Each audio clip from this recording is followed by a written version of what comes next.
Gold, trusted gold buyers. మీరు తాకట్టు పెట్టిన బంగారాన్ని విడిపించి ఈ రోజు ఉన్న మార్కెట్ ధరకు కొనబడను.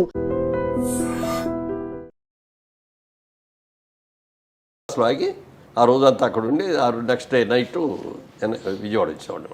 అప్పుడు వెళ్ళటం, కలుసుకోవటం, మాట్లాడుకోవటం అవన్నీ ఉండి.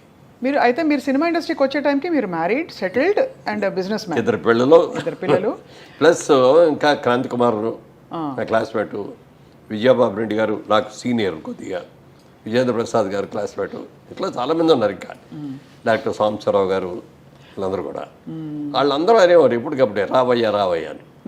శోభన్ బాబు గారు కూడా ఒక రోజున కలిసాం. ఆయన కలిసిన రోజున ఆయనకే ఇట్లా చూస్తాడు, ఏంటి సార్ అలా చూస్తున్నారు అన్న, నువ్వు బాగున్నావు కదా, ఎందుకు సినిమాలో ట్రై చేయొచ్చు కదా, ఎందుకు చేయట్లేదు అన్నాడు. నాకు సినిమాల మీద ఇంట్రెస్ట్ లేదండి, బిజినెస్ మీద ఇంట్రెస్ట్, నేను అందుకని బిజినెస్ చేసుకుంటున్నాను అన్న. లేదు మీరు ట్రై చేయండి బాగుంటారు అది అన్నాడు. వద్దులేండి అన్న. ఆ తర్వాత ఆయన్నే హీరోగా పెట్టి క్రాంతి కుమారును హనుమాన్ ప్రసాద్ గారు శారదా అని సినిమా తీశారు. గొప్ప హిట్ అయింది అది, మ్యూజికల్గానే హిట్ అయింది ఇది. ఆ సినిమా మొత్తం రాజమండ్రిలో తీశారు. నేను బెజవాడి నుంచి సాటర్డే సండే వస్తే అక్కడికి వెళ్ళిపోయి ఆ 2 రోజులు ఆడతా గడిపేసి మళ్ళీ వచ్చేవాడిని. అప్పుడు కూడా 4-5 సార్లు అన్నాడు ఆయన, లేదు రాజుబాబు, అప్పుడు నా పేరు రాజుబాబు గారు మీరు ట్రై చేయండి బాగుంటుంది మీరు అది అన్నాడు. వదిలేండి సార్ బిజినెస్ చాలా బాగుంది, నేను దీన్ని వదిలి రాలేండి అన్న. తర్వాత అనుకోకుండా అట్లూరు పూర్ణచంద్రరావు గారి దగ్గర నుంచి ఆఫర్ వచ్చింది. వాళ్ళ సినిమాలో హీరో, డైరెక్ట్ హీరో. ఎప్పుడన్నా జనరల్గా చిన్న క్యారెక్టర్ నుంచి లేకపోతే సెకండ్ హీరో నుంచి హీరో అవుతారు కదా, ఇదేదో డైరెక్ట్ ఆఫర్ వచ్చేసింది మనకి, ట్రై చేద్దామా అనే ఆలోచన వచ్చినా సరే ముందు నా వైఫ్ని అడగాలి, ముఖ్యంగా పేరెంట్స్ని అడగాలి అని చెప్పి పేరెంట్స్ని అడిగాను. ముందు అడిగితే మనకి ఎందుకు, శుభ్రంగా బిజినెస్ చేసుకుంటున్నావు కదా, ఇప్పుడు మళ్ళీ సినిమాలు ఎందుకు అన్నారు. సరే మా ఆవిడ దగ్గరికి వెళ్ళేటప్పటికీ ఆలోచించి, ఇది మీరు ట్రై చేసింది కాదు, ఈ ఆఫర్ మీకే వచ్చింది. లక్ష్మీదేవి వచ్చే తలుపు ఒకసారి కొడద్దు అంటారు, వచ్చినప్పుడు తలుపు తీస్తే ఆ లక్ష్మీదేవి మనకి ఇంట్లోకి వస్తుంది. మనం తలుపు తీయకుండా ఉంటే ఆ లక్ష్మీదేవి ఎక్కడ పక్కెట్టుకో ఇంకో ఇంటికి వెళ్ళిపోతుంది. మీకు అవకాశం ఒక ట్రైల్ వేయండి, తప్పే ఉంది. మన బిజినెస్ ఎక్కడ ఉంది, షూటింగ్ అయిన రోజులు మీరు అక్కడే ఉండాలి, షూటింగ్ అయిన తర్వాత ఒక్కరోజు కూడా అక్కడ ఉండకుండా మళ్ళీ విజయవాడ వచ్చేసి బిజినెస్ చూసుకోవాలి. సరే, బిజినెస్ మ్యాన్గా టైమ్ ఇస్ మనీ కాబట్టి మీరు బిజినెస్ వదిలి అక్కడ 4 రోజుల్లో ఎన్నో డేస్ ఇవ్వాలి. మరి అది మీరు ఎంత లెక్కేసుకోవాలి, ఎంత అడగాలి రెమ్యూనరేషన్ అంటే అప్పుడు రెమ్యూనరేషన్ అడిగే స్టేజ్ ఉండదు. ఎందుకంటే కొత్త వాళ్ళ దగ్గర డబ్బులు కూడా తీసుకొని సినిమాలు తీసే రోజులు అయ్యి. ఓహో, కొత్తగా ఎవరైనా వచ్చి హీరో కావాలంటే ఇది అంటే అందరూ తీసుకుంటారు కాదు, అసలు కొత్తగా ఫస్ట్ టైం చేసిన వాళ్ళకి డబ్బులు కూడా ఇవ్వరు. కానీ మా నిర్మాత గారు నాకు 3,000, గిరిబాబుకి 3,000 రెమ్యూనరేషన్ ఇచ్చారు. ఓహో, 3,000 పెద్ద అమౌంట్గా ఫీల్ అయ్యాను. 3,000 వచ్చింది వాళ్ళు ఒకసారి. కానీ అప్పుడు బిజినెస్ మ్యాన్గా సుమారు అంటే ఒక అంచనాకి సార్ ఎంత వచ్చేది మీకు రాబడి పర్ మంత్?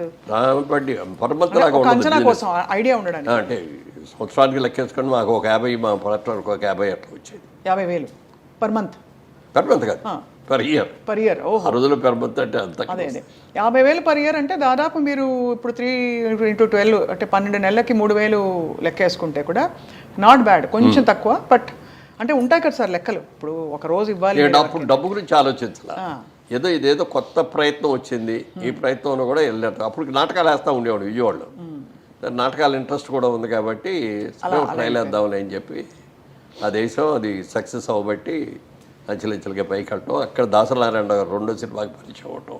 ఏమనేవారు సార్ మీ యాక్టింగ్ చూసి అప్పట్లోనే?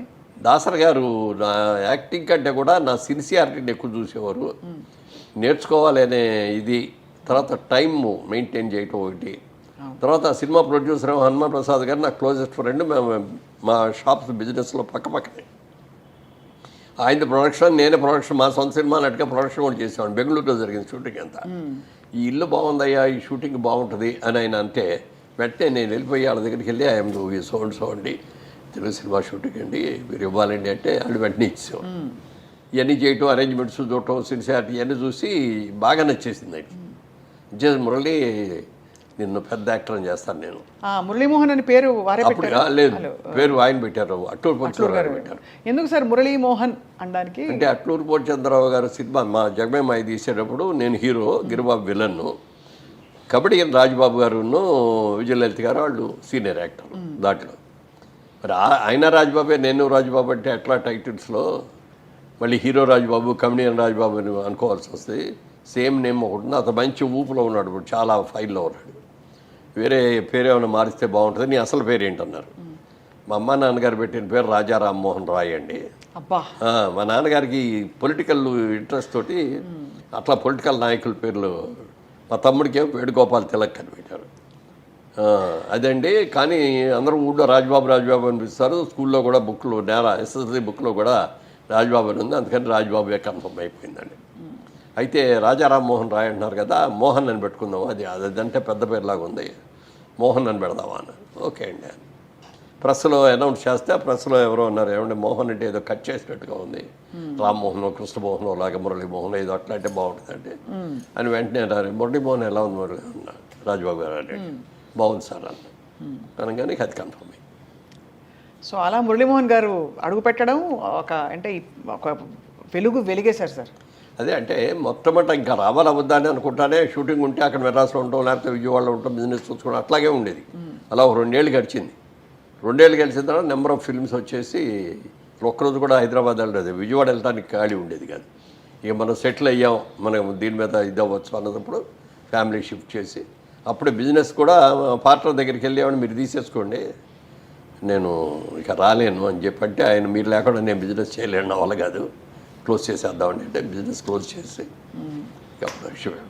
నిజానికి సార్ మీ సినిమాలన్నీ చాలా ఇష్టపడి చూసేవాళ్ళం మేము టీవీల్లో దూరదర్శన్లో వచ్చినప్పుడు కూడా, ఎందుకంటే అన్ని పాజిటివ్ ఎండింగ్స్, దాదాపుగా మీవన్నీ కుటుంబ కథ, అన్ని కుటుంబ కథా చిత్రాలు, అండ్ ఎప్పుడూ ఒక మంచి ఇదే కనిపించేది, కానీ ఎక్కడ నెగిటివ్ అవి చాలా తక్కువ, అసలు ఎక్కువ ఉండేవి కాదు. ఇప్పుడు ఈవెన్ టీవీ సీరియల్స్లో లేడీ విల్స్ ఇవన్నీ ఉన్నారు, అందులో అవి కూడా ఉండేవి కాదు. అదే అంటే భరోసాగా ఉండేది, హాయిగా ఉండేది చూస్తే మీ సినిమా.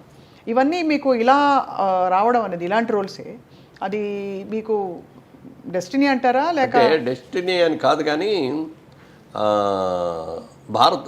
భారతంలో ఒక అమ్మాయిని ఒక సినిమా దాసరి గారు డైరెక్ట్ చేశారు. నేను చంద్రమోహన్ రోజారమణి మేము మెయిన్ క్యాస్టింగ్. అందులో మంచి ఫాస్ట్ క్యారెక్టర్, స్టూడెంట్ లీడర్గా పెద్ద ఇది. ఆ సినిమా చూసిన తర్వాత చాలా బాగా సక్సెస్ అయింది, అది 100 రోజులు ఆడింది. చాలామంది నువ్వు ఈ టైప్ రోల్స్కి వెళ్తే బాగుంటుంది, యాక్షన్ ఫిల్మ్స్కి వెళ్తే బాగుంటుంది అది అన్నారు. కానీ అప్పుడు బుక్ అయిన సినిమాలన్నీ కూడా ఫ్యామిలీ ఓరియంటెడ్ సినిమాలే. రాఘవేంద్రరావు గారి డైరెక్షన్లో ఫ్యామిలీయే, దాసరి గారి డైరెక్షన్లో ఫ్యామిలీయే, ఇంకా ఎవరితో చూసుకున్నా అన్ని ఫ్యామిలీ ఓరియంటెడ్ వచ్చాయి. తర్వాత అందరూ కూడా ఒక మార్కేస్తారు. అక్కినేని నాగేశ్వరరావు గారు, సోహన్ బాబు, మురళీమోహన్, వీళ్ళు ముగ్గురు కూడా ఒక character of artist. NT Ramarao గారు, కృష్ణ గారు, కృష్ణరాజు గారు, వాళ్ళు ఒక ఇది అని అట్లా ఆ ముద్ర వేస్తారు. అయ్యే వచ్చినాయి, ఆ క్యారెక్టర్లు వచ్చినాయి. నాకు కూడా అదే ఇష్టం. ఓసాయి ఫైట్లు గీట్లు క్రైమ్ ఇవన్నీ కంటే కూడా హ్యాపీగా ఫ్యామిలీ కుటుంబంలో ఉన్న ప్రతి ఒక్కళ్ళు వెళ్ళి కూర్చొని హ్యాపీగా సినిమా చూసేటట్టు బయటకు రావాలి తప్ప పిల్లలు మీరు రాకూడదు, మేము చూడాలి, మీరు రావద్దు అని కానీ ఇట్లాంటివి ఉండకూడదు, వాళ్ళ మైండ్ పొల్యూట్ కాకూడదు అని ఆ ఆలోచనతో అన్నీ అయ్యావు. మేము తీసిన సినిమాలు కూడా 25 సినిమాలు తీసినా ఇందులో యాక్షన్ సినిమా ఒక్కటి కూడా లేదు. కథలో యాక్షన్ ఉంటుంది కానీ త్రూఅవుట్ క్రైమ్ సినిమా లాగా ఒక్కటి కూడా తెలియదు. ఇష్టపెట్టి కాల్చుకోవడాలు, తప్పుకోవడాలు ఇట్లాంటివి.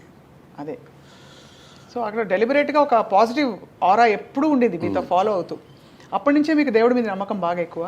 చిన్నప్పటి నుంచి మా అమ్మగారికి బాగా దేవుడు భక్తి, మా నాన్నగారికి అంత ఉండేది కాదు, కానీ మా అమ్మగారికి బాగా రోజు ఆవిడ కృష్ణుడి మీద, రాముడి మీద పాటలు పాడుతూ ఉంటారు, భజనలు చేసుకుంటూ ఉంటారు. పాడేవారు సార్? చాలా పాడేవారు కూడా.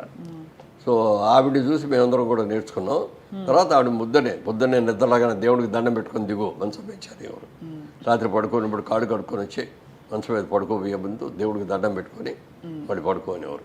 అట్లా అది చిన్నప్పటి నుంచి అలవాటయ్యి. నేను బిజినెస్లోకి వెళ్ళాక కూడా రోజు ఇంటి దగ్గర పూజ చేసుకోవటం, వెళ్ళటం, అది అదొక అలవాటు. అది ఇప్పటికీ అట్లాగే ప్రాబ్లంగా అవుతారు, కంటిన్యూ అవుతారు. సార్ శ్రీదేవి గారు హీరోయిన్గా నటించిన మొదటి ఫిలిం బంగారక్క. అప్పుడు చాలా చిన్నపిల్ల సార్ ఆవిడ. చాలా సరిగ్గా చెప్పాలంటే హీరోయిన్గా అదే ఫస్ట్ సినిమా.